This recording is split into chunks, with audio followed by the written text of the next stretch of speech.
Good afternoon, ladies and gentlemen. Welcome to today's presentation for Thursday, of course, August 18th, 2016. Today we're going to talk about doing the one thing that can help you have more money at the end of the year, a proper structure to help skew the market in your favor, skew the market odds in your favor. Now, many of you have been following the blog recently at RadioActive Trading, blog.radioactivetrading.com, and you've been following Kurt's blog series over the past 2 to 3 weeks there, where he's been talking about skewing the market odds in your favor, proper position size, and expectancy.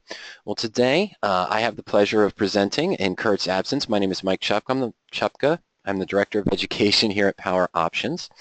Power Options, of course, is a patented suite of search and analysis tools designed for self-directed options investors.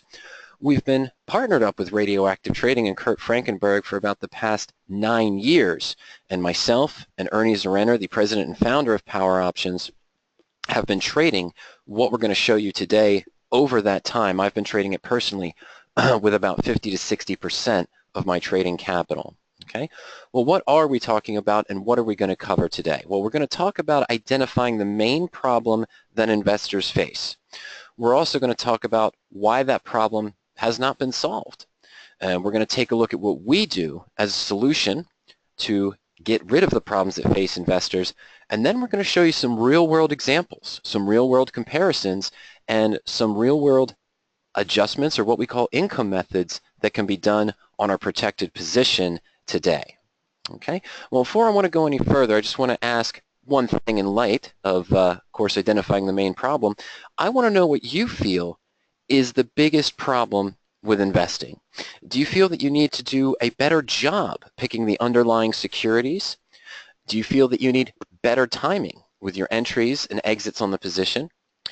Do you feel that you wouldn't mind, your trading record would be okay if you just had a few losses and those losses were small? Do you feel that, of course, you only need to make more money when you're right? Or do you feel that you need someone to tell you what to do, that maybe you feel that you're just not getting the groove of the different options tradings, maybe some of the complex strategies? In addition to someone teaching you a strategy to trade, you need someone to tell you when to trade, why to trade, and how to trade. Okay? Just let me know, what do you feel is your biggest problem? We all, of course, have problems with our investing. You know, we see some ones that we miss. We have some things that we would like to do different. We have those ones that we look back and know that we could have made money if we had traded it differently. But again, we want to see what you feel is the biggest problem there. All right, I've had the poll open for about a minute, and so I'm going to go ahead now and close the results there. Let's share that with everyone, okay? So 9% of you feel that you need to do a better job picking the stocks. 45% of you feel that you need better timing with your entries and exits. 36% of you wouldn't mind a few losing trades if the losers were small. And 9% of you feel that you need a guru to tell you what to do. And no one said that you need to make more money when you're right. Okay, well, I'm not going to ask that many polls today, just maybe one or two. Well, that's the first one, just to get an idea.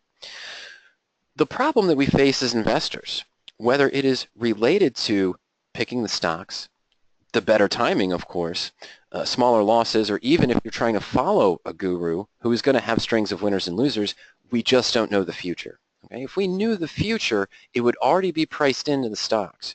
Now, how many of you, of course, over time, have seen a position where there's a rumor of a buyout, and let's say stock A is going to buy out stock B. Stock B was trading at 52 and they're offering $60 per share, and all of a sudden the stock gaps up to $60 per share and then it just sits there for a month or two. Okay? Well, is there a possibility for income there? Well, it's already priced in. The market knows it if the deal goes through, which is in those cases likely. So the premium for selling calls or doing spreads, you know it's going to stay right around 60, but there's just nothing there because the entire market knows, okay? In any investment strategy, whether you're doing broken wing butterflies, whether you're doing covered calls, whether you're doing straddles or strangles, or just simple iron condors or bear call credit spreads, you're going to have strings of winners and losers. The market dictates really what our positions are going to make. The same search criteria or same type of underlying stocks that gave me profits 6 to 8 months ago might not give me profits in the 4 months going forward. And as we all know, of course, if we're in bullish positions, maybe a bull put credit spread, maybe a covered call, or maybe a long call, when the market decides to turn, it turns quickly. You may have a 50% gain on your long call. The market decides to drop 1.5% across the broad-based indexes. Your stock falls maybe 7% or 8%, and now you're down about 60% on that leveraged long call position, or a calendar spread, for example. And this is what compounds the other problems. Math in investing does not behave the way we expect it to. If I have a 10% gain on a position, that doesn't counter a 10% loss. If we opened a position, let's say just a long stock with $10,000, and we suffered a 10% loss, well, we're down to $9,000 remaining of our investment. We decided to put in a stop at 10%. We get out and we've got $9,000 remaining. If I enter my next trade with that remaining $9,000 and I have a 10% gain, I'm only back to $9,900. I'm still 1% below what I started off with. So if we suffer a 10% loss, you need an 11% gain to get back to break even. A sudden 25% loss, maybe on a covered call that you held through earnings, or a quick drop of 5% on the stock, which called a 25% loss on your leveraged spread, your leveraged long call, or maybe a calendar spread, you need a 33% gain on what you have remaining to get back to break even. And as we all know, if we take a 50% loss on a position, we need 100% of what we have remaining just to get back to break even. But if we can control our losses and guarantee that we can only lose 4, 5, or 6% on a position, if we take a 5% loss, we don't need a 10% gain to get back to break even. We only need about a 5.3% as well. And of course, stop orders and trailing stops are assumed insurance. If there's a 15, 20, 25% decline in the pre or after market hours, your stop order is just a market order telling your broker to close your position if it's anywhere below that 7%. The market opens the next morning, the stock's down 25%, your broker can only get you what the market is offering. So even though you had a 7% stop in place, you still get filled with that 25% loss, meaning now you need a 33% gain to get back to break even. So why hasn't the problem been solved? Well, quite simply, we've been looking in the wrong place. If we're trading a specific strategy, let's say you are a covered calls trader, you're using that with maybe 60 to 70% of your allocated premium, allocated capital for options trading. And you have a down month and you realize that your whole portfolio is down about 11%. Well, do you change at that time? You say, no, well, the 5 months before I was making good profits. Yeah, I'm down 11% now, but I can make that back in 3 or 4 months if I keep trading the same strategy. And same thing with spreads. We all know that doing the leverage spreads can be very dangerous at some occasions. The most common option strategies, they don't allow us to cut our losers short and let our winners run. They kind of set us in an opposite strategy. Covered call is the most popular option strategy.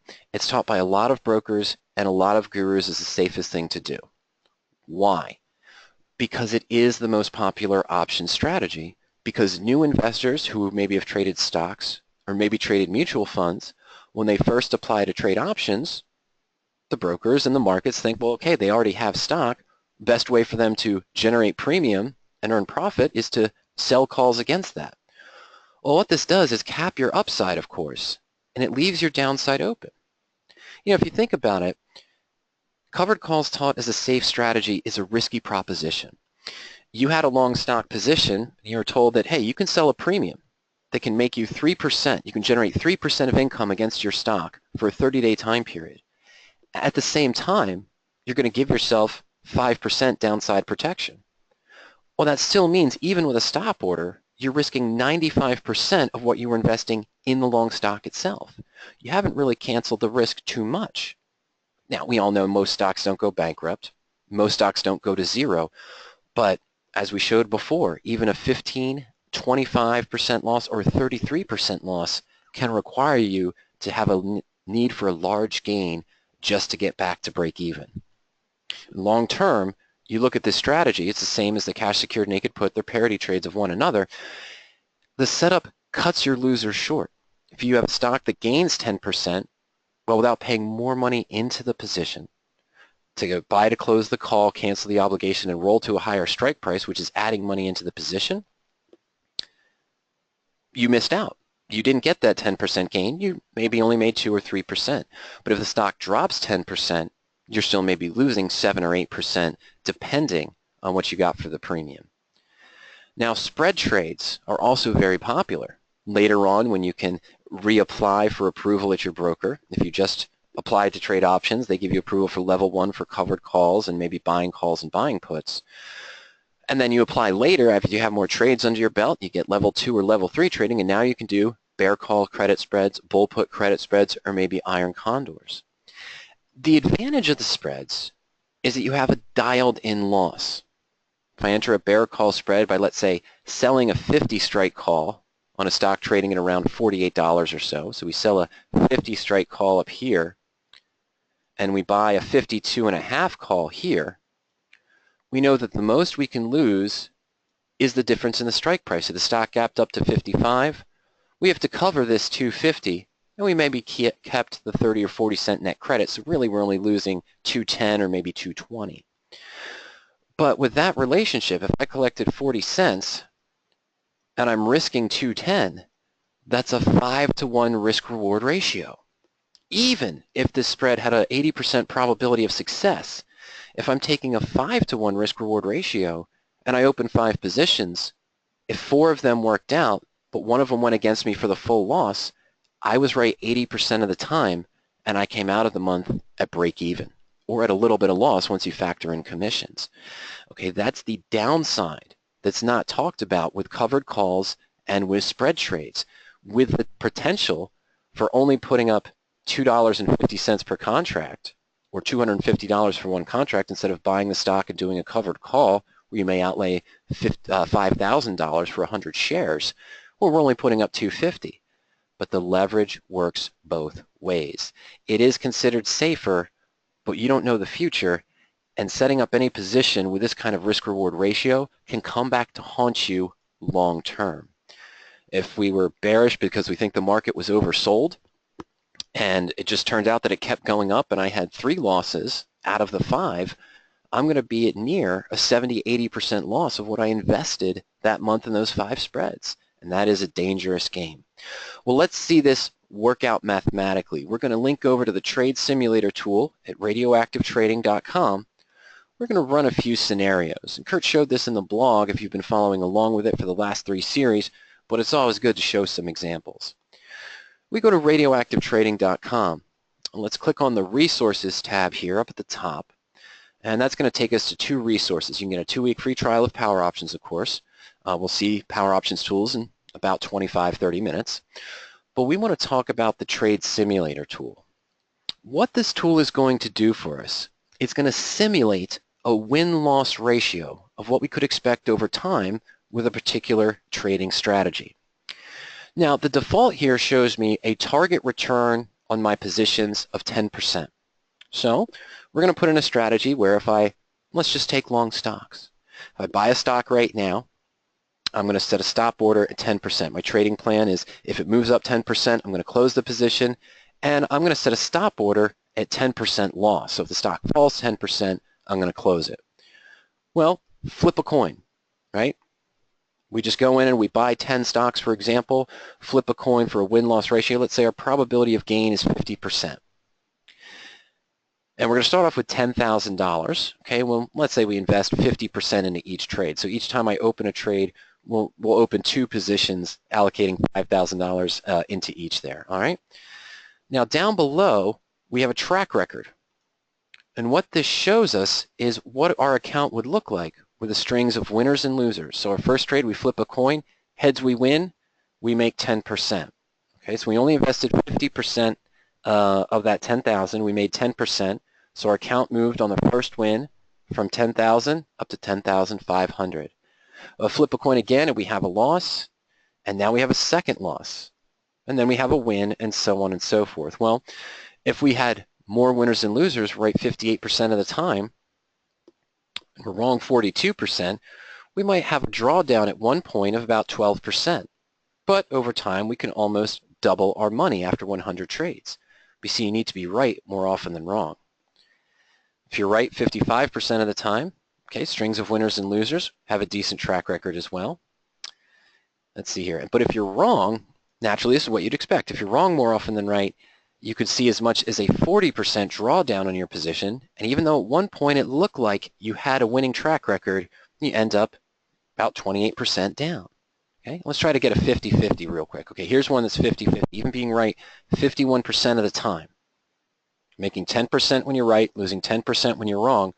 You have one more winner than losers, but you still end up with a loss because of the martingale. Okay, that effect we see with the math not behaving the way we expect it to work, where when I take a 10% loss, I really need a 10% gain to get back to break even. What about those other popular strategies? You're doing a covered call. Let's say you're going 30 days out in time. You know that when you sell the call, your max upside gain without putting more money into the position, you might get a percent return if assigned of 2.5 or 3%, somewhere in that range. And you know that you have a 5 or 4% downside protection because of the premium you generated.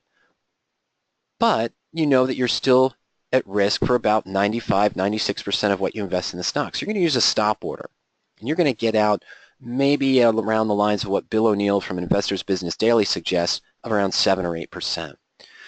So let's go ahead and put in a range of about 3% return if assigned if we're right, and we're going to put in a stop order of 7%.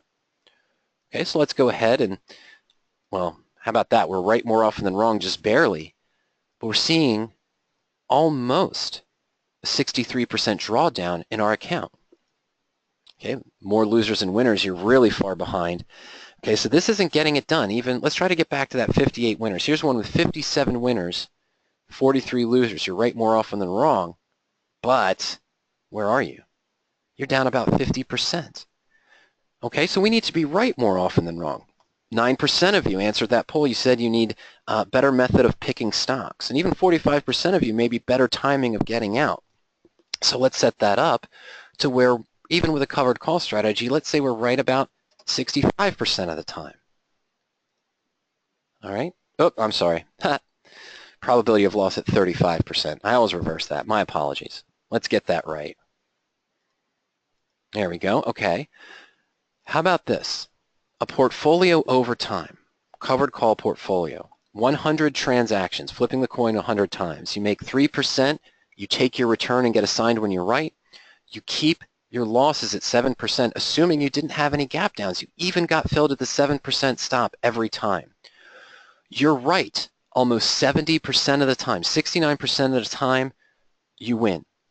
31% of the time, you lose. And you're still at a loss of 8%. This is a really tough pill to swallow, being right almost 70% of the time and still not getting ahead. That's a problem. Let's talk about the leveraged spread trades for a moment. Now, with leveraged spread trades, you might look for positions that are further out of the money, have maybe an 80% probability, whether it's a bull put or a bear call, has an 80% probability of expiring worthless.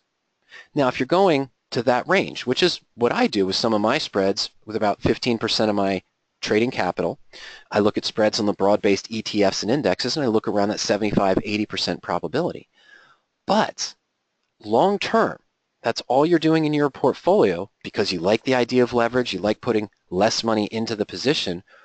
We can assume that you might make, even going 80% of the money, let's say 50 cents on a 5-point spread, which would equate to a leveraged 11% return.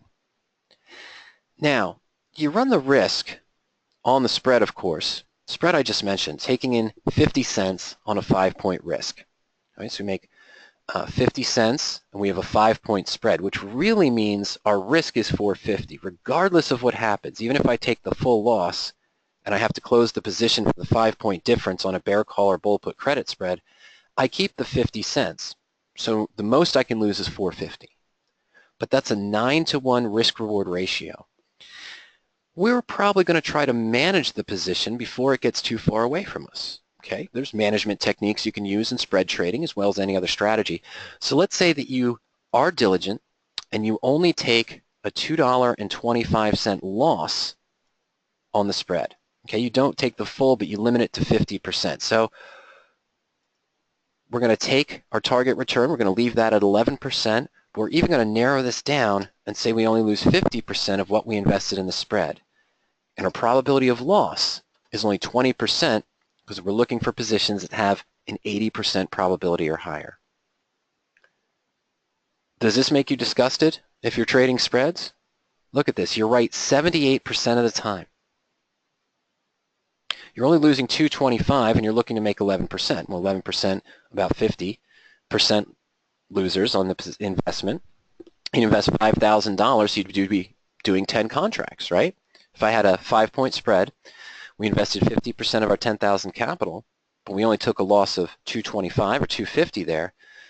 See, the first loss takes us down to 7,500. When then we have a string of winners and we're back to 9,290. And we take some losers and we're down drastically. Being right 78% of the time. Okay? You're still way behind. We got to be right more often than wrong. 75% of the time, you're still behind. 82%, still behind. You at one point were at 34% gain. Okay? And here we go bankrupt. So we need to be right more often than wrong. With a 9-to-1 risk-reward ratio that you commonly see in the spread positions, I'm going to need to be right about 87% of the time in order to make a profit. Let's get there. There we go. Here's a huge, you still had a 25% drawdown, but you had the potential to make it, but you have to be right 90% of the time. 87%, this is what I was looking for. Still a small drawdown of about 16%, but you could more than double your money. But 80% success rate doesn't get it done when you have that 8-to-1, 9-to-1, or 10-to-1 risk-reward ratio. You have to be right about 87, 90% of the time, even with an 80% probability, in order to make profit long term. Well, we saw a 3% potential gain with a covered call. We see 11% leverage potential gain with the spreads here. Why don't we set a more realistic target of about 6% on our winners? And let's control the losses to be only 5%. What are the one thing I can control in the market? The only thing I can control is how much I'm willing to lose on each position. Not with a stop order, which is assumed insurance that we already talked about. I can't dictate what my target return is going to be. And again, even with setting an 80% probability for the spread trades, I need to be right more often than wrong, and the market's going to dictate how often I'm right on those spreads, and of course my management techniques as well. So, but let's take a realistic look here. Let's put in a 50% gain, or 50% win-loss ratio, okay? Now let's get realistic numbers. If I control my losses to single-digit percents, leave my upside open a little bit with only a small expected gain of 6%, which is possible, by the way, what I end up seeing here is that I can actually be wrong more often than right and still make money. Right? Here's about a 17% gain on my $10,000 I started with. At one point I was up 32%, and the biggest drawdown I had, even being wrong more often than right, was only about 3%, 2%. Okay, let's look at another one here. Okay, here right more often than wrong. We had a string of losers in the beginning, so we did take a strong drawdown, but we almost doubled our money. I want to get, okay, more realistic, being wrong, not realistic, but here's being wrong way more than we're right. It's taking a 25% drawdown, but that's with a terrible trading record. If we were right only 41% of the time on credit spreads, we would have been bankrupt after the first 40 trades. And using the covered call, we probably would have been down to that $1,000, almost a 90% drawdown on our position. Here again, 47% of the time, controlling the risks to 5% and keeping a target return of 6%. Realistically, we could expect not a large gain, but we're wrong more often than right. Now how about, what if we're good at stock picking, or relatively decent? We do make that 6% and we're right. We keep our losses guaranteed to only 5%, and we're right about 59% of the time. Did it again. Sorry, folks. So we have a 41 probability of loss. Here, we don't even take a drawdown below our starting cost basis, and after a long 100 trades, potential to double our money. Now, is this realistic? Well, I'm going to go to the track record real quick here at RadioActive Trading. I'm going to click on View the Track Record for my portfolio. And that's, of course, the trade simulator is after 100 trades.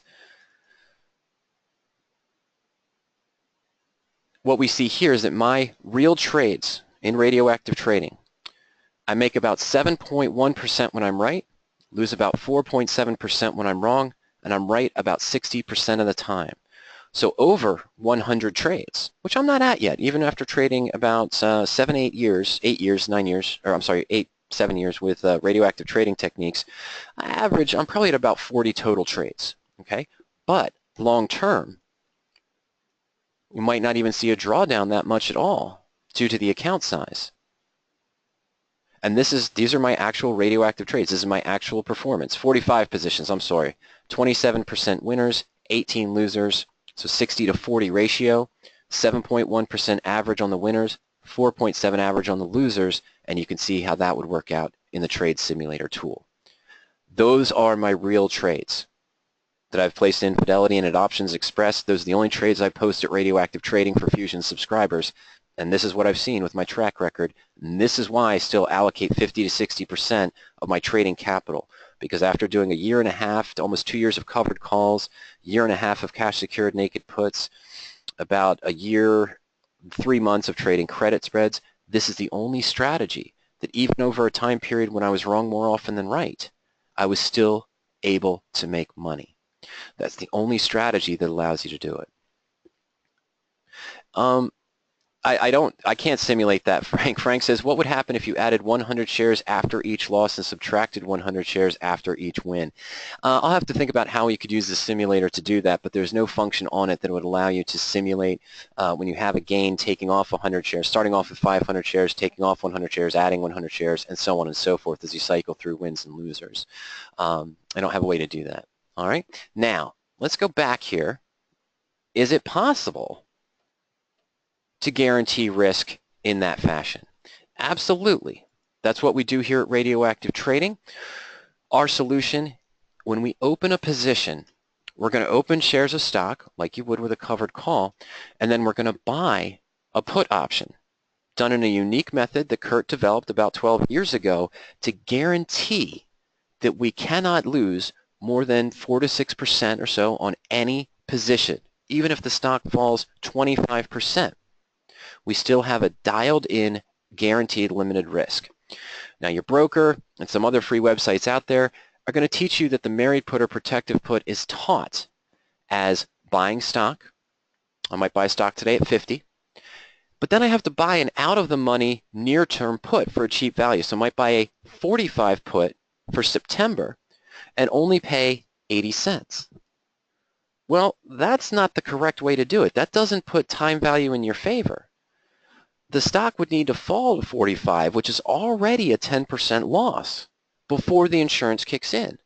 And adding that cheap premium of 80 cents or so, well, that's almost an additional 2%, 1.5%. So you're still taking an 11 or 12% loss with the out-of-the-money cheap put. So that doesn't solve the problem. We advocate a better approach. Of course, we all have the same goals. We want to make profits consistently. We want to limit losses when we're wrong. The 36% of you said you'd be all right losing as long as your losses were small. The strategy that we just saw, this flips the covered call position in our favor. We cut our losers short and we allow the winners to run with the initial setup. Long term, even with no management, that was going to outperform a covered call portfolio. Even if you're right 60% of the time on both, we picked the same stocks for a covered call and did the same stocks with a married put. If we're right 60% of the time, it's going to outperform a covered call portfolio. The basic rules of any investing is we never want to overtrade or overinvest. That's the lie of leverage. That's where that martingale kicks in. When we have a 20% loss, we need about a 32% gain to get back to break even. If we suffer a 33% loss, we need a 50% gain to get back to break even. As options investors, we need to manipulate time value. That is our true profit. Okay, sure, you can get lucky and buy a call. The stock gaps up 10 points and you've made $9 of intrinsic value. That's fantastic. Are you going to do that every time? Probably not. But although you had a large intrinsic gain, what hindered you from making the full 10 points was the time value. Manipulation of time value is how we maximize our return as options traders. In every strategy, you are using time value to do that. So the radioactive setup, it's a complete trading methodology, use the unique form of a married put, and then we have the ability to use 12 different income methods. I'm going to show you 2, maybe 3 of those in just a few moments. But first, we want to talk about the concepts. Why does this work? Well, we focus on limiting the risk first, rather than trying to be forcing ourselves to generate a premium and cap our gains, or take on a dangerous 9-to-1, 10-to-1 risk-reward ratio. We want to leave the upside open. We want to follow the axiom of cutting our losers short and letting our winners run, and this forces us into that position, and we need to avoid the lie of leverage. How do we do this? Well, as I mentioned, we're going to purchase a stock or an ETF. It is a bullish strategy, but Blueprint owners have access to a Blueprint owner or Fusion members only webinar where Kurt discusses the ways to trade this limited risk position in a bearish setup as well. We're going to purchase a far out in time in the money put option. We're going to look at least 5 months out in time, and we don't want to go more than 20% in the money. And we want to control our risk to single digits, but there is such a thing as too little risk. Now here's a setup I would have used on Texas Instruments, and we're going to look at a recent trade from a week ago in a little bit here. But how I would have opened a position on Texas Instruments on May 16th. I would have bought 100 shares as Texas Instruments at 58.05. At the same time, I would have bought a 60 strike put for 540. Now that looks expensive, doesn't it? It's about 10% of the underlying stock price. So now my total investment into the position would be 63.45. I'm guaranteed, much better than a stop order, because buying this put gives me the right to force someone to buy my shares of stock at 60 at any time between now and January expiration, which is about 6 months out in time. 7 months out in time, excuse me. So I'm guaranteed to get 60 back, so my maximum risk is 345, or only 5.4%. Why is that? If I paid 540 to add the put, am I risking that full amount? No. Remember, this put, the 60 strike put, was $1.95 in the money. I bought a put that was $1.95 higher than the current stock price. So that's the intrinsic value that I'm guaranteed to get back. My true risk is only 345, or 5.4%. And remember, if we take a 5.4% loss, even in the worst scenario of Texas Instruments, I'd only need about a 5.8% gain to get back to break even. This is controlling our losses, the only thing we can control in the market. Well, a common detraction is I'm adding too much to the initial stock price. Well, we all know the cost of not having insurance. And if I bought the out-of-the-money, let's say 52.5 or 50 put for 20 cents, well, that insurance doesn't kick in until the stock drops down to $50. I'm already taking an $8 loss. Here I'm only taking a loss of $3.45. Using puts for insurance is the same as insuring anything else. You get what you pay for. If you want to buy cheap insurance because it looks less expensive, you're still back into that danger zone of having those double-digit losses, and that does not skew the market odds in your favor. Many will say that you're taking away from potential gains because the high cost of the put. The gains are limited. Well, my upside is still unlimited. I don't have anything capping the gain to the upside. And then, of course, remember, the total cost into the position, was $63.45. So you'd say that, well, you're not going to make a dime until the stock goes up to $63.45, where it hits that break even. Well, that's not true. It is true if I held the position all the way to January expiration. From the next 7 months from when I maybe opened this position, I made no adjustments. I somehow managed to deny any dividend payments, and the stock happened to be trading below $60 per share on January expiration, that is the only time I would really lose that full 5.4%. Or if tomorrow the stock gapped down 75%, then I'd be close to the full loss as well. Here's the profit and loss chart of the position. Now, is the static break even on the position 63.45? Absolutely. If I hold it for 7 months, do no adjustments, accept no dividends. What you're seeing here on the curved red line, what this shows you is the profit and loss chart at the halfway point, because the put does not decay one-to-one with the stock. Hold on one second. Ziggy, I'll get to you in 1 second. The put does not decay one-to-one with the stock. I put time value in my favor. So the put option is going to decline. Even if the stock stayed right at 58.05 for the first month, I'd only lose 20 or 30% of the 20 or 30 cents on the put option due to time decay. Okay, I'm not down 5.5% at the open. Okay, the minute I open this position, if I paid 58.05 for the stock and I paid that 5.40 for the put, I could have turned around immediately and sold the put for 5.35 and maybe sold to close the stock at 58.07. All I'm risking when I open the position is the bid-ask spread. I am not down 5.5% or 5.5% on the 8 ball when I open this position. All I'm losing is the bid-ask spread, just as you do. When you sell a covered call, you're immediately down maybe 10 or 15 cents, because if you went to buy it back, they're going to force you to buy closer to the ask. Related to Ziggy's question, if I bought a call, which does have a similar risk-reward profile, Ziggy, but we're going to talk about the 3 core principles. I'm going to show you an actual comparison in just a little bit here, about another 10 minutes with me. But with the long call, of course, you're still doing the same thing. If I bought a call, the January 60 strike call for 380, if I went to sell it, I'd have to sell it for maybe 360. I'd lose 20 cents right off the bat. Okay, so that's just the bid-ask spread. But I'm not down 5.5% on this position when we open the married put. Okay, is this trading against myself? If I'm bullish on the stock, why buy the put? What's to protect against the large losses? To control against the one thing I can control in the market. The only thing I control is how much I'm willing to risk. Okay? Oh, sorry. Romick asked, what is the delta between the red and the blue lines telling us? It's not really a delta issue, it's sort of the time value issue. The blue line, this hockey stick chart on the blue line here, Romick, is at expiration. The red line is showing you at the halfway point. Okay, so I could even have a profit on this position. If I open it on May, on September 30th, the stock's trading around 60, I'd have a potential profit. What it's telling you is that because of the proper structure and going far out in time, the put does not decay one-to-one with the stock. You're not down 5.5% at the open. Okay, you'd really only realize that full loss if the stock fell. Why add the extra money to the position and increase the break-even?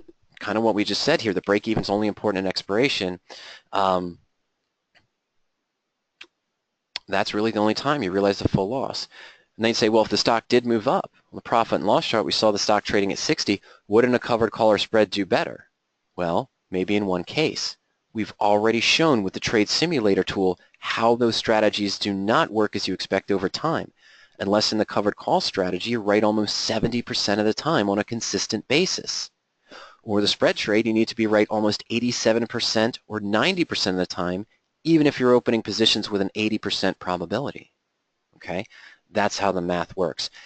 And we're not throwing money away. I'm ensuring an investment with the put.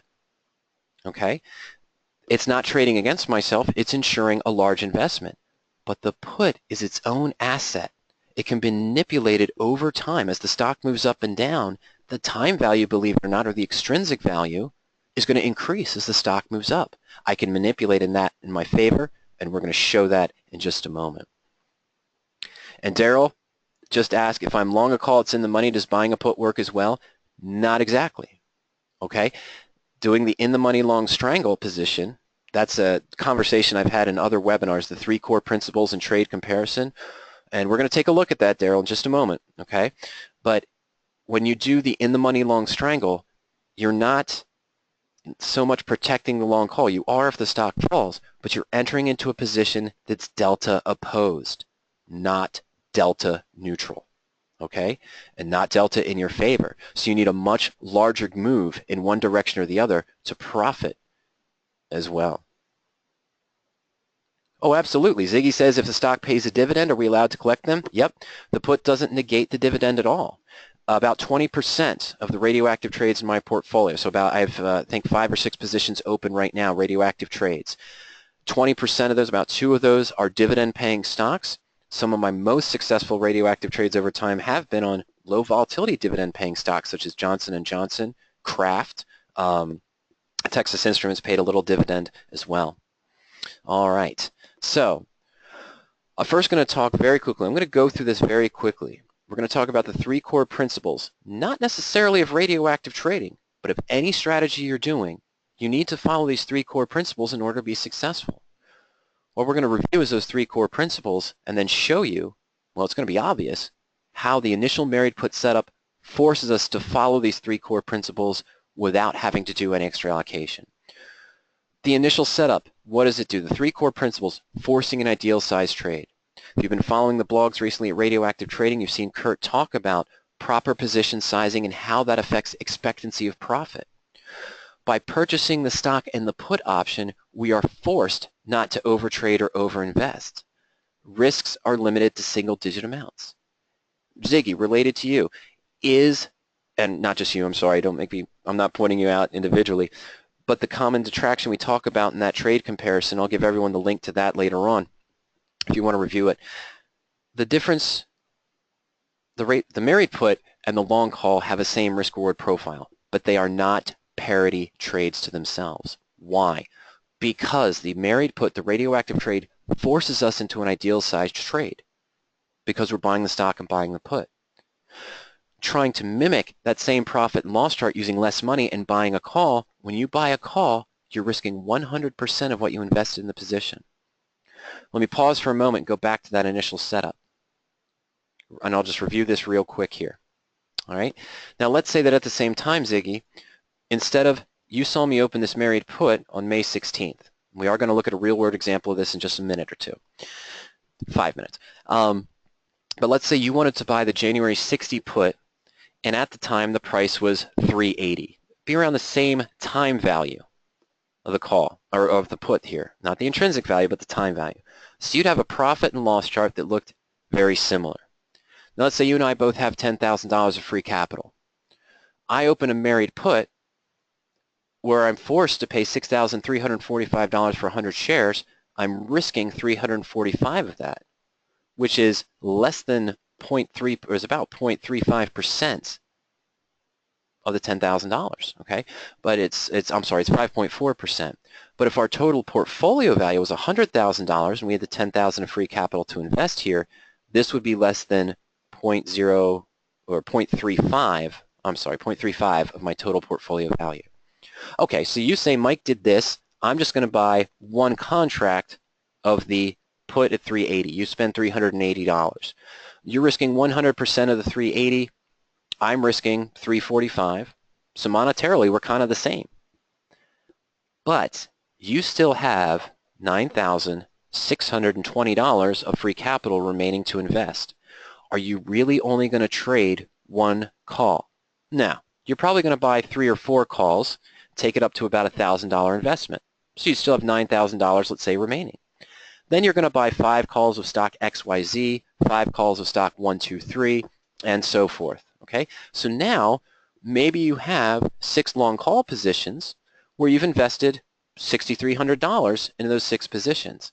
Remember, you're risking 100% of that. Okay, you're risking 100% of that $6,300. So let's say you open 5 positions with an investment of $6,300. Okay, then that's going to go ahead and put you in a position where you're risking all of that money in those long calls. If the stock falls, you could lose that whole amount. And remember, if you had a $100,000 account, that is a much larger percentage where I'm still under 1% for this one position. That's the lie of leverage in action. okay? That's why it's dangerous to consider a long call as the same thing as a married put. In addition to that, the at-the-money bell curve. What does the at-the-money bell curve show us? Well, it kind of shows us that when we're looking at any option chain, the options that are at the money have the highest time premium, and those that are in the money or out of the money have the lowest. So we want to sell at the money and buy in or out of the money. And of course, the red line is the time value decay.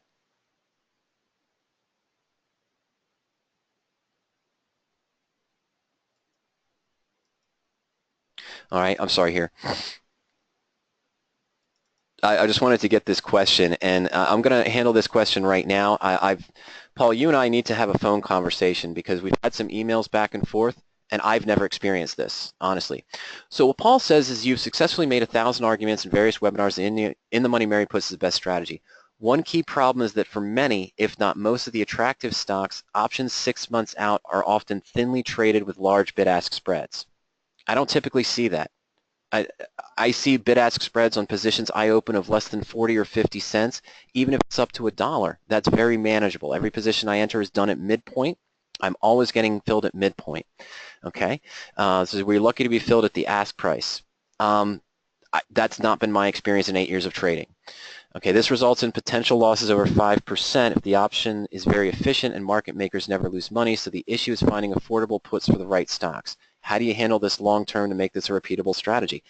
Again, Paul, you and I have to have a conversation. You have to show me some of the examples sometime of some of these stocks you're talking about, because in 8 years of trading this technique and having 6 to 8 positions open at any given time, I have never run across that on a consistent basis. My puts are usually priced very well. I'm trading things such as Johnson & Johnson, Kraft. Right now I'm in Kroger, not the best position I've had. Texas Instruments, the bid-ask spread was only 15 to 20 cents. On Apple, 6 to 8 months out, the bid-ask spread is only 40 or 50 cents. And those are the examples that I've seen. And I'm going to pull up a search in a little bit, and we're going to take a look at that, and we'll see the bid-ask spreads where we want to be, okay? So I'm not saying you're wrong, Paul. I just need to see what kind of stocks you're looking at because my experience has not been that. I've never had a problem getting in at midpoint or close to it or getting out at midpoint early if I want to, at midpoint as well.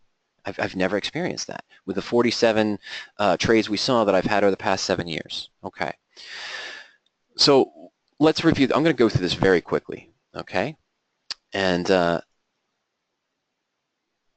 we can talk about, okay, too large of a risk is devastating. We've already seen that with the trade simulator tool. Having the risk too small is a problem as well. You know, 100% gain is not a big deal if you only wagered $100. Okay, the biggest problem for the right size is the impact to expectancy. Now, I don't have the bid-ask shown here, but here's a screenshot from May 16th when we were looking at Apple, when we were looking at the Texas Instruments position. When we talk about the range of expectancy, so going out to January, 249 days out in time from May 16th, the stock's at 93.88. Now, I'd want to put my target range right in here. And this may be 4% to 7% risk range, or really 4 to 7% is pretty good. So I might just look at the slightly in the money 97.5, the 100, or the 105. What did I say? I wanted to keep that less than 20% in the money, and this gives me the great price range. But talking about expectancy, can I get a very low risk? Well, sure. I could buy 100 shares of stock at 93.88, pay 101.70 for the 195 put. So I'm almost doubling my investment up to 195.58. Guaranteed to get 195 back, so I'm only risking 58 cents or 0.3%. Well, that's great, but my expectancy of profit of the stock actually moving up with the delta so high to where I could actually realize a profit is probably only in the 1% range. Here the expectancy of profit is closer to the 60 to maybe 65% range, and that's where our target wants to be. So there's such a thing as too little risk and pricing yourself out of the market, and as we see, as we start going out of the money, our risks start increasing. So that's why we want to go 1 or 2 strikes in the money and forcing us into an ideal size trade. All right? Now, the second principle, the ATM bell curve, those of you that are selling options and selling premium, you know that this is what you want to do. The best premium is at the money, the best time value, and that's what we use mainly as our return. So when we're looking at any option chain, the stocks, the calls and the puts that are right at the current stock price are going to have the highest time value percentage. Not the highest premium, but the highest time value. As you go in the money, you have a higher premium but a lower time value. And as when you go out of the money, you also have a lower time value. Remember what he talked about paying protection that was out of the money. You're still taking on a higher risk because the stock needs to drop 10, 12, 15% before that insurance kicks in. Okay? And at the same time, we go in the money, 1 or 2 strikes, the time value is lower and the protection is in our favor. But when we apply the income methods, we want to be selling at the money to get the most time premium in our favor. Here's again the July series. Again, we're looking on May 9th, May 16th here. This is actually June 9th, my apologies. When Apple was trading right at about 99.66, the 100 strike call is priced at 215. Well, that's a 2.2% time premium. As we go in the money, yeah, the premium for the calls increases because we have to pay intrinsic or collect intrinsic, but the time value, the true profit, is now declining. The same thing as we go out of the money, the time value is declining and the options look cheaper. But again, we have to remember, you get what you pay for. On the other side, of course, with the puts, the same thing. The highest time value is at the money. The lowest time value is going in the money. And of course, we go out of the money, you get a lower time premium. But if I bought a 90 put for insurance and only paid 26 cents, for example, it's only 26 cents of time value, but the stock would need to drop almost 10 points before that insurance policy kicks in. So that's still over a 10% loss plus the 25 cents. Okay, so that's what the ITM bell curve. When we're buying, we want to buy in or out of the money. When we're selling, we want to sell at the money to maximize the time value. Now finally, the time decay. We know that when we first open an option position, we sell something 7 days out or 14 days out, we see a rapid time value. That's why the weekly options are so popular. But we don't want time decay to work against us with our insurance policy. We want to see the time decay happen more slowly and also give more time for the stock to move in our desired direction. So you see a rapid decay under 30 days out in time, strong decay from about 60 to 30 days out in time. But if I go 120 days out, in the first 30 days, we see a very small percentage of time premium decay. The stock stayed the same, which we know it's not. And as the stock continues to move forward, even from 90 to 60 days, we wouldn't see that big of a decline in time value. So when we're buying options, even those of you that are doing straddles or strangles, or like Darnell who's buying calls, you know that you want to buy further out in time. So number one, the time value doesn't affect you as strongly in the first 30 to 60 days. And number two, you give the stock more time to move in your desired direction. And if you're buying calls 14 or 30 days out in time, if you don't see the movement you want, that time value is going to evaporate very quickly against you. So we want to be selling shorter term and at the money, but when we buy, we want to be buying in the money and far out in time. So that really applies to all concepts of any investment. When I'm doing covered calls, I want to be selling shorter term and at the money to get the best time value. Or doing credit spreads, yeah, I want to go out of the money, but I don't want to go too far out of the money where I'm not making any premium. So that's taking advantage of the at the money bell curve and the red line. When I'm buying options, sure, I want to buy out of the money, cheap speculation on a stock rise or fall with out of the money calls or puts. Or if I'm mimicking stock ownership, what are you buying in the money, not at the money where I'm fighting the highest time premium, and I'd want to be buying further out in time. But none of those positions, the covered call, we are still taking on 95% of the risk that you invested in the stock position. A cash secured naked put is the same risk reward profile. Leverage positions, calendar spreads, long calls, or credit spreads don't force you into an ideal size trade. That's what's missing. And that's why the radioactive trading solves those principles. So what do? Do we just open a married put and we let it sit and we hope that we have a profit? No. We have 12 different ways. Some work if the stock moves up from when we initially invest in the position. Dividends, as Ziggy mentioned, that's one of the ways that I could do that. Some of them work if the stock moves up. There's about 3 income methods I could use if the stock stagnates in the first 15 to 20 days and I want to lower that initial at risk, and if the stock falls. there's also adjustments that we can use. So there's adjustments that we can use in every different situation after the stock has been open. We use what's called the SIGA model to determine which income method best suits our need. The SIGA model stands for the current conditions, the expectations of what we think the stock's going to do going forward, and our personal goals for the position. This allows us to bulletproof the position. So let's think about Texas Instruments for a moment.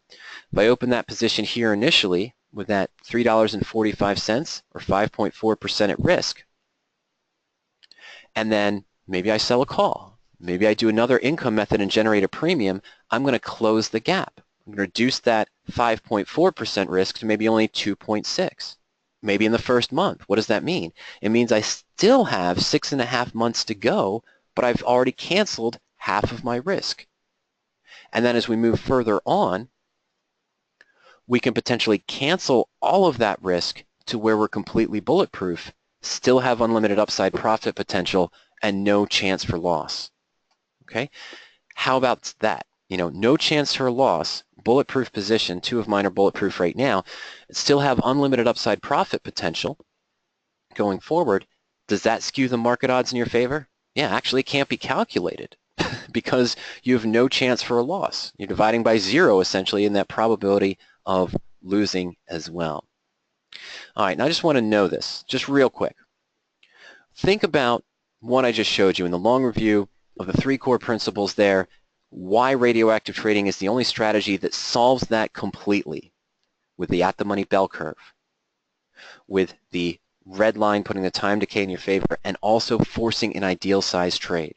If you took every loss you had last year, but you limited that loss to only 5%, how would your portfolio look? Would limiting your risk to only 5% on all the losses you had last year not have helped your trading at all?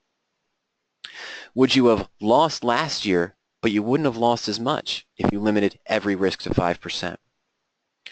Did you have a losing year last year, but you would have won if you had kept all of your losses to less than 5%? Guaranteed, not like a stop order, guaranteed.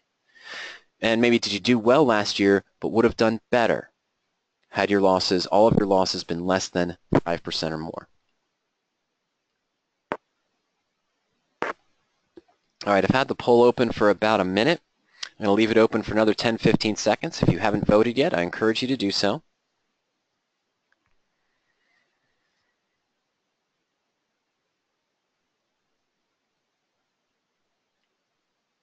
Okay, I'm going to close this in about 10 seconds. 9, 8, 7, 6, 5, 4, 3, 2, 1. Let's go ahead and close the poll, and I'll share the results. So 58% of you said that you may have lost last year, but you wouldn't have lost as much. Well, for those 58% of you, did I already solve the promise of today's webinar? Do this one thing, and you'll have more at the end of the year. Where do you want to be if I ask this question of you 12 months from now? 8% of you lost last year, but would have won if you had done that. Wow, okay. So that's a game changer, isn't it? Turning a losing year into a winning year. 33% of you did well last year, but you would have done even better. So we still have real-world examples to show quickly. I'm probably going to go to about 1:15 today. I do apologize for that. But think about what you just answered on that poll, and think about what you want to answer next year on August 19th, 2017. If I ask you this question again, what do you want your answer to be? By the way, no one answered that limiting their risk to 5% wouldn't have helped their trading. It would have helped everyone on the audience today. Okay, so we already talked about the benefits of being bulletproof. How can this play out? I'm going to take a look now. We're going to go over to power options. And I'm going to take a look at the portfolio. I'm sorry, folks. Let's take a look at the portfolio tool. And what I'm going to show you here, I'm going to describe this very quickly. But what I'm going to show you here, let's refresh this page. All right, a little bit of numbers here that might be hard to read, but we're going to walk through the examples one by one. This was an example that we used last week on our webinar on 8/9. And we took a look at how would I have opened Foot Locker on August 9th. The stock was trading at 58.32. How would I have opened a married put? Well, I would have bought the January 60 put for 5.30. So we purchase stock 100 shares at 58.32, purchase a January 60 put at 5.30. So my total investment was 63.62, and my max risk was 362 or 5.7%.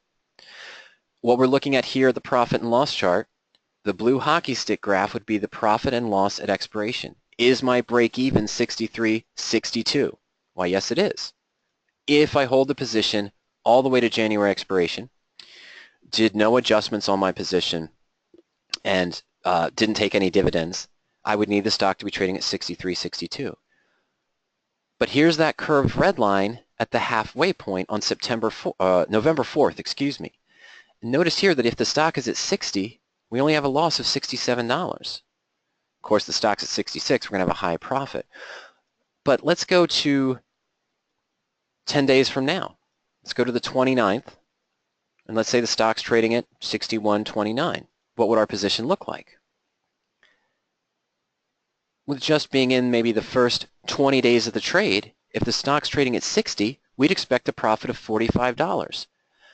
I'm still almost $4 away from the quote-unquote break-even, but because the way the far out in time put reacts, and it does not decay one-to-one with the stock, and I'm not down 362 behind the 8 ball when I open the position, I could realize a profit with just having a realistic move. The stock's already well above that, so this position's already profitable. I could take this off the table right now for a reasonable profit. Okay? Now, that's how we would have opened the married put on August 9th. What about our other comparisons? Well, so now let's take a look. We're going to start with your example. Here, at the same time, I could have bought a January 50 call with the stock trading at 58.32, so it would be $8.32 in the money, and the actual trading price was $9.70. The 60 strike put was priced at $5.30. We bought that in the married put, and we bought that here. Now here is your in-the-money strangle. Okay, you have $1,500 invested in this position, but because it's in the money, the put's in the money and the call's in the money, the most you can lose is $500. Okay, I'm still only risking, about the 362 on the radioactive trade. But notice the lie of leverage. This is a 33% loss of what you invested. So if you're trading with the $1,500, the stock stagnates between 50 and 60. Yes, it's above it right now. I understand that. But if the stock stagnates between and you take a 33% loss, you'd have $1,000 remaining. So you need a 50% gain on your remaining $1,000 to get back to break even. Okay. What else do we notice? The upper break even goes higher to $65. There is a lower break even. So if the stock gapped down to $40 or $30 per share, you'd have a profit where my married put would have a loss. But honestly, if I'm expecting the stock to gap down 20 points to 40, I'm probably just buying a long put. I'll speculate on that every day of the week, to be honest. But yeah, you have two ways to win. You have a much wider gap because you're not delta neutral, you're delta opposed. You need a much larger gain in the call to counter the loss on the stock, so your break even is increased. And again, the lie of leverage comes to play. And the risk of overtrading. Remember, I would have invested about $6,300 in the Foot Locker married put position.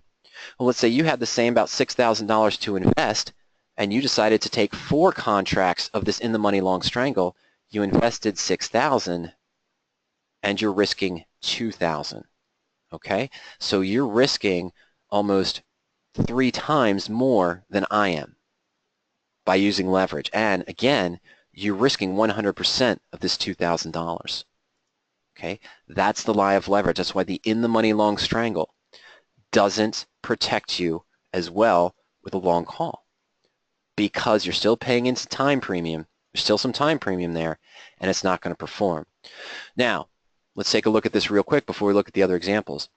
The gain on our position right now, the stock's moved up 5%.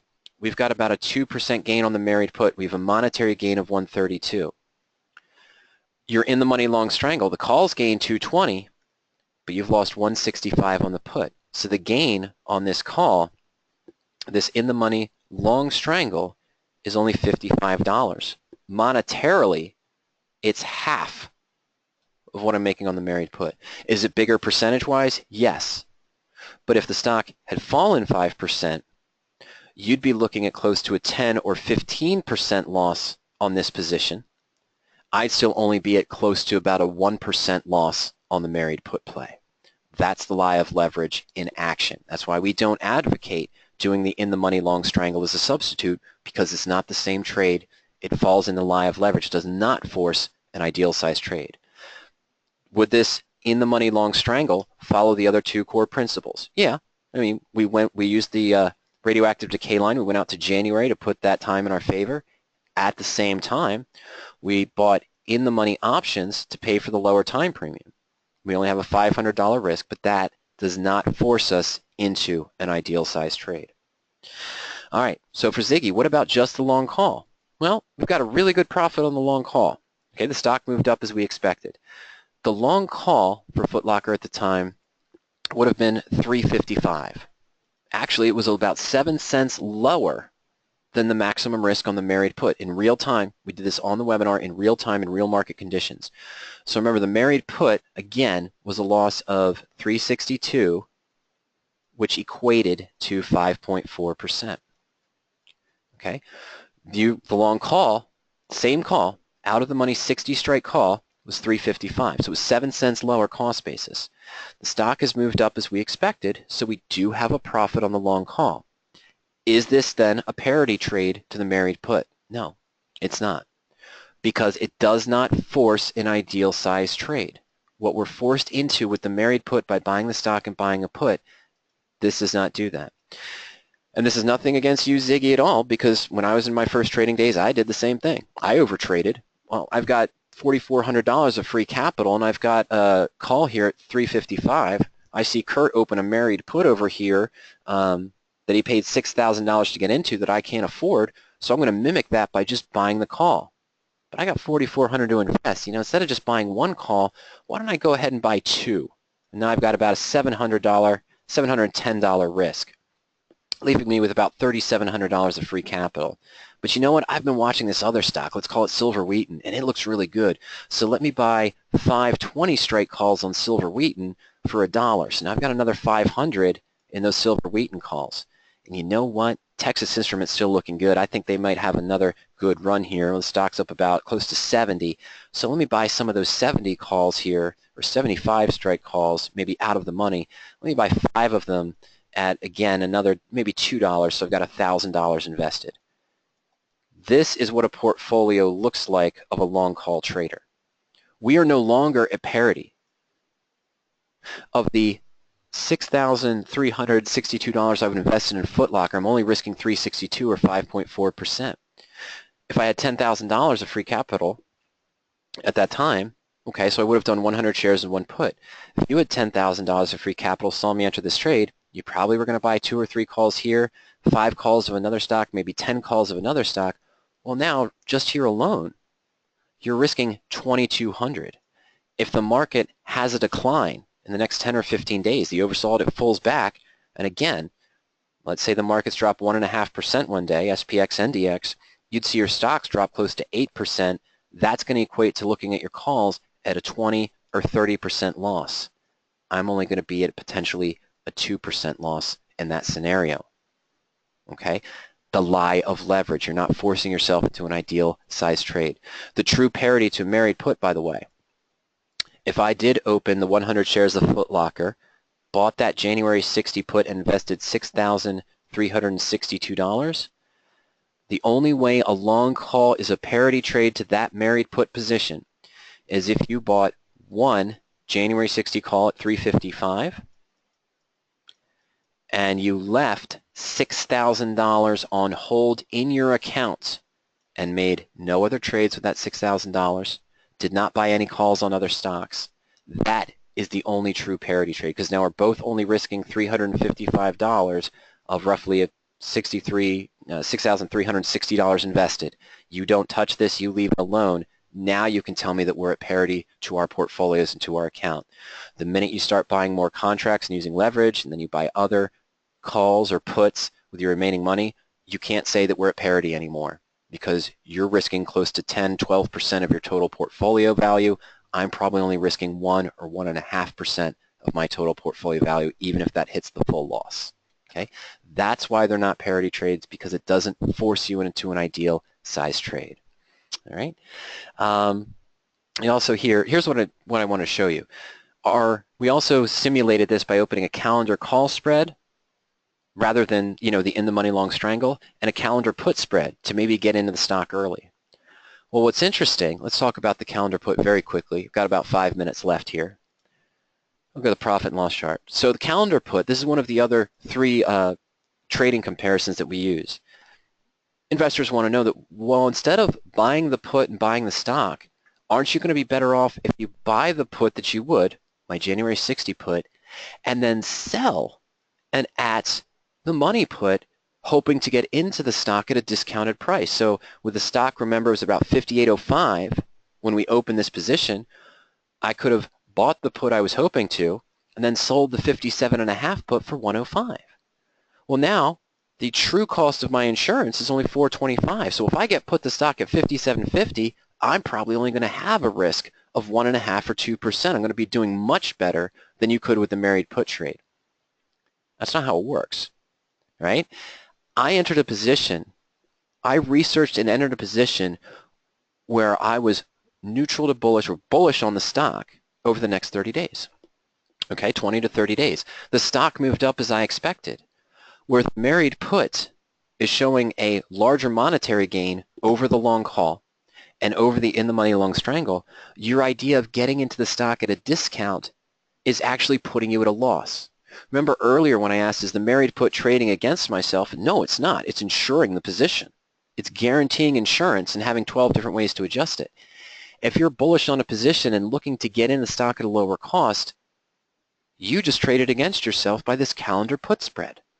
Because the stock moved up as you expected, you have a loss on your position where I'm at a gain. You've now traded against yourself. So the argument is, couldn't I do better selling premium right away and trying to get into the position at a discounted price? And the answer is, if and only if you can consistently pick stocks that move no more than plus or minus 1 or 1.5% in the first 20 to 30 days, and then move up 5 to 6% in the 60 to 90 days following that. By the way, if you can pick stocks consistently, I'm talking 70 to 80% of the time. If you can pick stocks consistently that don't move more than 1% in the first 20 to 30 days and then are going to move up in direction in the next 60 to 90 days, you don't need to be here on this presentation. There is nothing that I can help you with, because if you have that on a consistent basis, I would love to know it, because you could profit left and right with different strategies, picking those stocks 80, 90% of the time. If you pick them 65% of the time, you're still going to lose. Right? This does not put you in a positive delta position. You end up losing by trying to get in the stock at a discount. That's why we don't use the calendar put spread to open a married put to try to get in at a better price, because more often than not, you're going to be on the losing end. The stock's going to go up, and you have to scramble to buy to close this put and then buy the stock at a higher price to get back to that positive delta, or try to continue rolling and rolling and rolling. Okay? All right, so that's just the example I want to show. Here's the review. The analysis page, no adjustments done on these positions. What have we got? Well, the long calls gained $115, which is a leverage 32.4%. That's great. Married put, better positive delta. It's only 2% of my investment. I agree, but I'm making $132 if I liquidated the married put right now. The calendar call spread to generate premium up front has a gain of 80, and that calendar put spread we talked about, trying to get in the position at a discount, is at a loss of $100 or 23%. If we liquidated this today, guess what? We're going to need a 32, 33% gain to get back to break even. Okay? So is the lie of leverage here on these positions better because we have better percentage returns? Yeah. But if the market pulls back and drops back to 58, I'll be losing less on the married put than the leverage, the loss on the long call, and the leverage loss on the calendar spread. That's the lie of leverage. And even the in-the-money long strangle is only showing a profit of about $55 right now because of, it did move up, but it's because of the delta opposed nature. And actually the other day when we looked this up, Wednesday, we were doing our portfolio presentation for power options, this was actually at a loss. The stock was up about 4.1%. It was only up 4%. We had a higher profit on the married put monetarily than we did on the long call And of course, the calendar spread was actually a $10 gain. Calendar put was still at a loss, and the in-the-money long strangle was at a loss as well. Okay, so in addition to the three core principles, we can see the trade comparisons here and why they don't work as we expect. All right, so what could I do now? Let's talk very quickly. I'm just going to show what could I do now.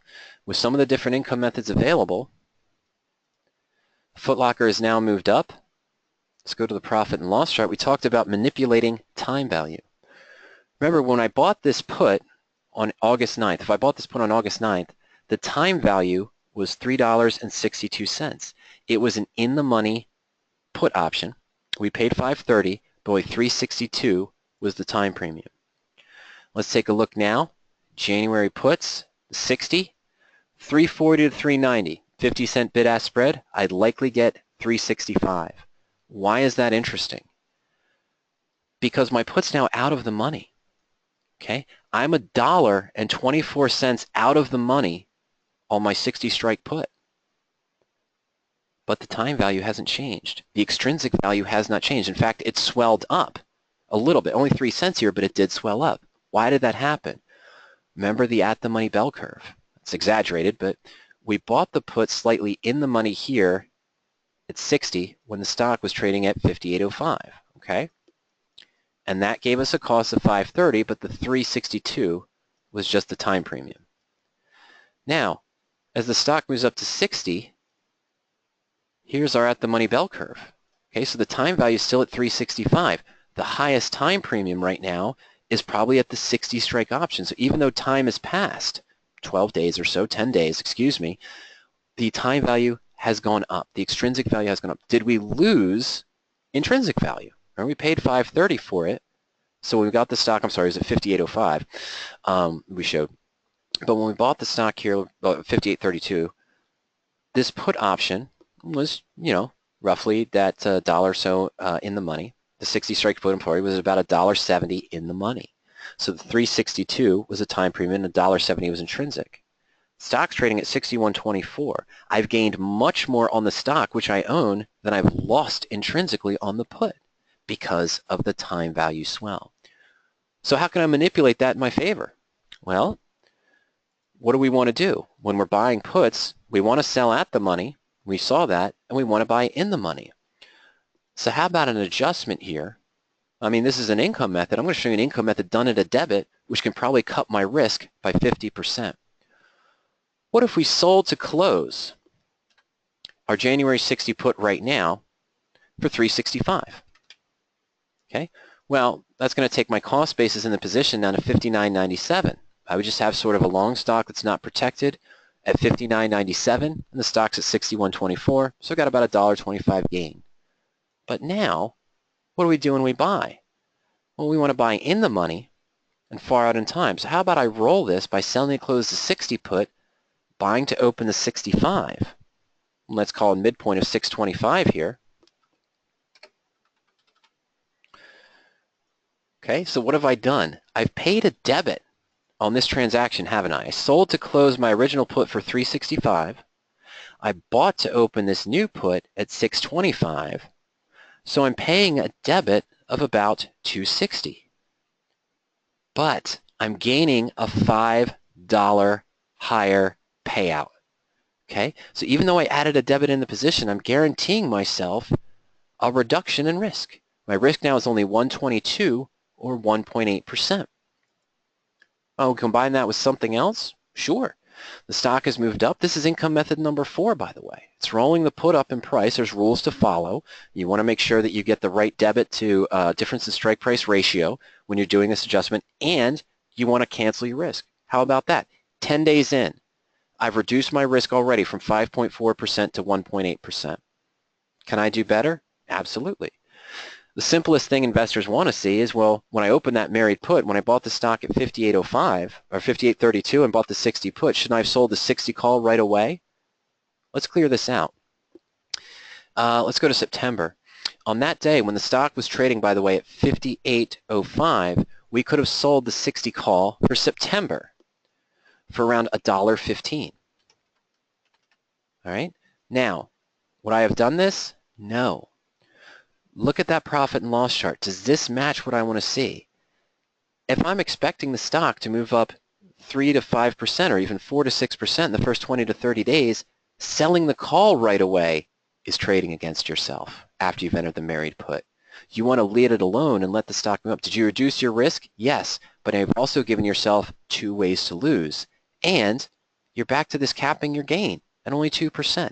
This is trading against yourself, forcing to sell the call right away when you open the position and not allowing the stock to move up. And if it moves down, we would do another income method, okay, something different from the blueprint. But let's go back to our roll, okay? Let's say we did wait the 10 days and the stock moved up as we expected. Fantastic. Again, sell to close our 60 put for 365, applying income method number 4, and we're going to buy to open the 65 at 625. I could use the 62.5 too, but I want to use the 65 in this example. All right, so let's go ahead and look at that roll one more time. Taking our risk down to only 1.8% in the first 10 days, still have unlimited upside. Of course, we're still at a profit. I could turn around and liquidate this put now and sell the stock, and I'd still be at about a 2.2% profit on this position. I haven't lost anything by going to the higher strike. Well, let's counter some of that 260 debit we just paid in. How about we go to September now, and I could sell maybe the 62.5, but I don't want to sell the call below the put strike price. So let me go ahead and cancel more of that risk. We're going to sell the 65 call now that the stock has moved up for 65 cents. Leave myself more upside room for growth. Cancel the risk down to only 0.9%. Do I still have a capped gain? Yeah, it's 65, but it's a profit of 317. 5% on the position of my investment. The upper break even now, I don't see that second way to lose unless the stock rockets up to $77 per share almost. And on the downside, the break even isn't until 54. So yeah, I still have a capped gain, but this is a much wider range of profit than trying to sell the call right away. And by the way, if we had sold the call right away, we'd be paying almost $2 to buy back that call right now. So we would have added to the risk by selling the call right away instead of waiting. So there's 2 ways to do it. We're almost bulletproof on the position in this case. There are other ways discussed in the blueprint where I could still generate income against this new setup or even on the initial setup and leave the upside open. There are different income methods, the riskless spread trades of income method number 6 and income method number 5. Those are the choices you can make based, again, on what are the current conditions of your position, what are your expectations going forward, what are your goals for the position, and then again, that will help you to determine your action. All right, so we just showed you some real-world examples and 2 income methods. I just showed you income method number 4 and income method number 1, combining 2 together, where in 10 days, we could have taken an original risk on a married put that was at 5.4%, cut it down to only 0.9%, and had an almost 20-point range of break even, which was much better than selling the call right away.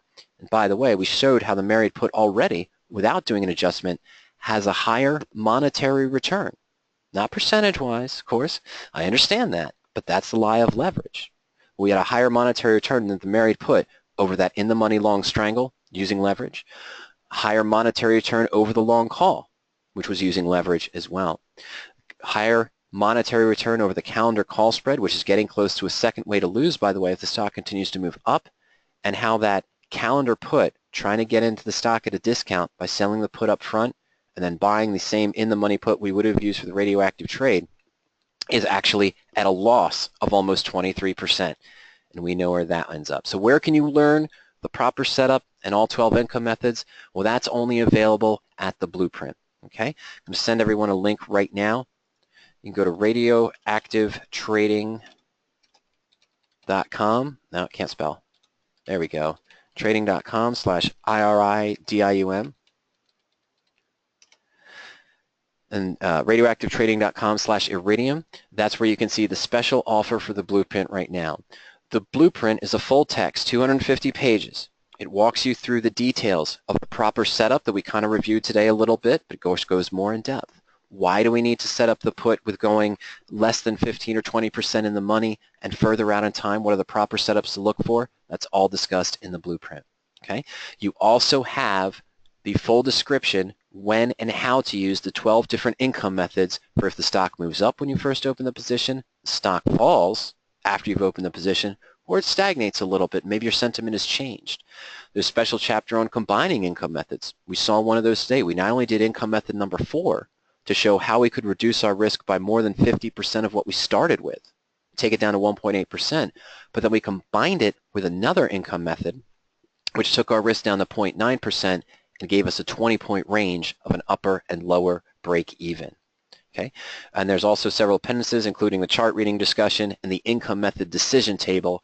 Plus, Blueprint owners also get access to the Blueprint only owners webinars at RadioActive Trading, where we talk about how to use this in a bear market, and as well as how to do different, some of the alternative methods of some of the different income methods.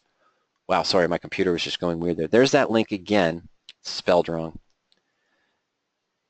Let me get to the, sorry folks, one second. There we go. So again, that link is radioactivetrading.com/iridium. Why that extra M is in there, I think I just added it today by mistake. So it's IRIDIUM, the special bonus link. What do you get with the special bonuses? You pick up the blueprint, we'll send you the quick action guide, which is a $50 value to help you get started with radioactive trading more quickly. Kurt has put together 6 Mastery Series CDs. There's something called the Home Study Kit, which includes the blueprint and all 6 Mastery Series CDs as well that you can see on the products page at radioactivetrading.com/iridium. But we're going to give you the first CD, The Foundations of Radioactive Trading, for free. It's an $89 value. If you pick up the blueprint, you'll also get your first month of Fusion, where you can follow Ernie's trades, my radioactive trades, Greg's radioactive trades as well. Plus, you'll get access to a variety of lessons that Kurt put together for you, the basic search to show you which radioactive trades we prefer to use in our account as well. You'll get your first month of Fusion for only $10. It's a $59 value. It's usually $69 per month. We'll also give you a free month of power options. The tools we use today, you'll get all of that for 1 full month, 30 days. It's a $60 value. And these two here, the first month of Fusion for $10 and the free month of power options, that does not start until you first log on. You can take as long as you want. You pick up the blueprint today, you want to go through it, and then 20, 30 days from now you decide to go into Fusion, that's perfectly fine. You don't have to start those trials right away. If you decide not to go into power options for 2 months after you've purchased the blueprint, that's fine too. You'll still get your full 30 days. So you add up all those free bonuses, and you see that you're pretty close to the cost of the blueprint. By the way, we like being bulletproof around here. We like taking little risk. We also like having no risk. So the other bonuses you get here is the money back guarantee. If you pick up the blueprint, you start going through it, and you find that you're not maybe satisfied with it, you don't see how it's really going to help you. Of course, as a blueprint owner, you can call us or email us at any time with any questions or discussions that you have. But if you're not satisfied with it, just send it back to you, and we'll refund your purchase cost. Okay? No real questions asked. You just send it back to us. We'll refund your purchase. That's essentially a bulletproof trade right there. You've got nothing to lose, limited risk and unlimited upside by picking up the blueprint.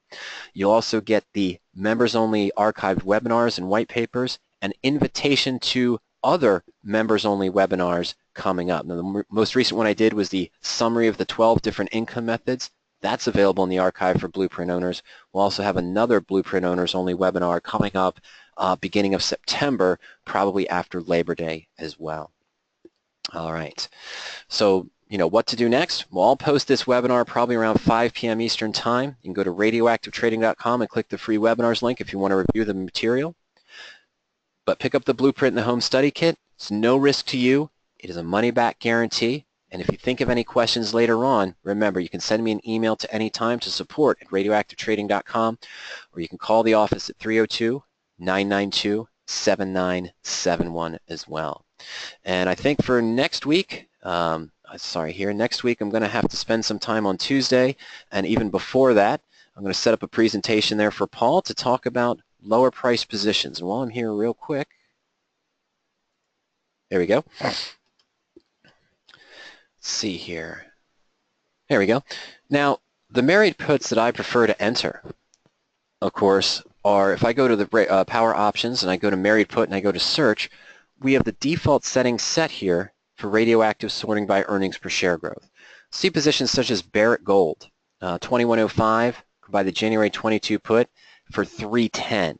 It's a risk of 8.9%. It's on the higher range of what I'd like to take. I usually restrict my risks here to be less than 7.5. But I'm going to look at Barrick Gold real quick.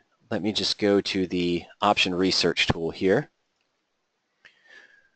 So for the January 22 strike put, the bid is $3 and the ask is $3.10. Okay, that's typically what I see with the positions under $30. I see a 10 to 15% bid-ask spread on those positions I'm trying to trade. If I go to the $60 range, I might see 40 to 50 cents, just like we saw when we were looking to manage the Foot Locker position, right? We saw that to sell to close the bid there, we took the midpoint at 265, it was 240 to 290. Okay, that's what I'd expect to see. Let's clear this out here. I'm going to clear out the filters real quick. Let's go at least 150 days out to 400. I'm going to keep my risk to less than 9% percentage-wise. I don't want to go more than 15% in the money on these positions. And I'm going to look for lower price stocks, let's say under $25. And I'm going to look under 2,500 market cap to just look at small cap stocks. I'm not going to focus on anything such as, what was I going to say there? Earnings per share growth, price per earnings, things I'd normally look for. And I'm going to leave the stock list open. Now we might see things in here such as Ford, and we might see Bank of America, and might see positions I've never heard of before. Here's one, Alpha and Omega Semiconductor. $20 stock, March 22.5 put with a bid of, or an ask of 430. All right, so he's sorry, there we go. This is a lower price stock. It's a small cap stock just in the midpoint range. Okay, it's a bid of 3 to 430. I'd set in a midpoint here, Paul. It's $1.30. So, okay, that represents 25% of the ask price almost. I would enter this position with a bid price of about 370, about halfway, at midpoint. Now, let's see, what is my open interest? 0? Well, that is another factor, Paul. Okay, you're absolutely right. One thing I'll always do is make sure that my open interest on the position is maybe greater than 3 or greater than 4. Why? Because in general I'm trading 100 shares or 200 shares, so I want the open interest to be greater than that. Okay? So even with low price stocks, I still have 21 results that have some open interest. Here's one, Barrick Gold. We already saw that one. It's at 1,092. Alibaba. Oh, I apologize. That didn't save my criteria. Let's go back one. My apologies, folks. Let's do that again. 150 to 400. Risk of less than 9%. No more than 15% in the money. Open interest greater than 2 or 3 contracts. Stocks under $25. That's all I want to enter. Let's submit that. All right. So Fred's is still in there, but we got rid of the other one. Here's a position, 1382. 15 strike put is at 250. It's a low to mid-range stock. Mid-cap to low-cap stock. 195 to 250. That's not too bad. Yes, it's 20%, but I would go ahead and put in an order here to get filled at about, 220 or so. Now, what am I going to see? Let's be honest. What am I going to see if I put in a market order right now to buy this at 220? Well, I may see the market maker adjust the position to where the bid is now 220 and the ask is now 250. So he's not going to budge right away. I'd leave it open for maybe an hour or so, maybe half an hour, and say, okay, he's not going to budge, so let me go in at 235. And you know what? I'm still going to get filled at that price most definitely. I can almost guarantee it. I paid 15 cents less, so it's not great. But again, I'm probably guaranteed to get filled in this position. If you're looking at positions with 0 open interest, you may be fighting the market maker all day, Paul. I'll agree with that. So use a filter to look for an open interest of at least 2 or 3 contracts. And if you set your midpoint and the market maker adjusts it, wait for a little bit. If it doesn't get filled, move that a little bit. You'll still get less than the ask price as long as there's some open interest there available. I haven't had any problems with that in the 8 years of trading radioactively. Okay? And if long-term, Paul, you're finding out that the stocks that you're looking for, all of them have too wide of a bid-ask spread, then maybe you want to look for lower price stocks that aren't small cap stocks. Okay, maybe you want to look for the opposite here where we go into under 2,500 or into the small cap range for the stock selection purposes. That's a possibility as well. Okay, all right. Well, once again, ladies and gentlemen, just want to remind everyone again, if you do have any questions later on, just send me an email to support@radioactivetrading.com. Remember, you can also call us during market hours. I'm not going to be available for the next 20 to 30 minutes, folks, but if you do call the office at any time later on this afternoon, I'll be more than happy to answer any questions you have. Ernie will also be available, and Greg as well. So remember, take a look at those bonus details. Go to radioactivetrading.com/iridium. Take out that extra link there, the extra M. It's iridium, and that'll show you the 5 special bonuses. You can pick up the blueprint today. And again, this will be archived, and I'll post it around 5 p.m. Eastern Time this afternoon. Well, take care, everyone. Have a fantastic evening. We'll see you soon. Good night.